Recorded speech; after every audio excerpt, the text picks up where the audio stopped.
Koga? Ljubavi. Doma sam. Di si?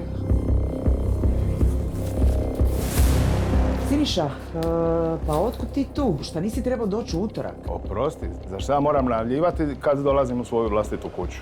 Prosti. Šta bi ja sad trebao?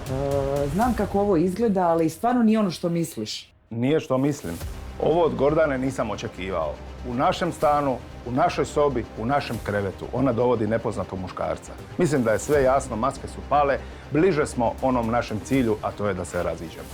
Vidim golog muškarca u tvojoj sobi i ti kažeš da ne znam šta mislim. Mislim o čemu se ovdje radi. A i vi ste se, vidim, gospodine, dobro udomaćili. Dobro ste se udomaćili. Čak vam i moj bade mantil lijepo stoji. Možete ga slobodno i zadržati. Baš vam dobro stoji. Baš vam dobro stoji.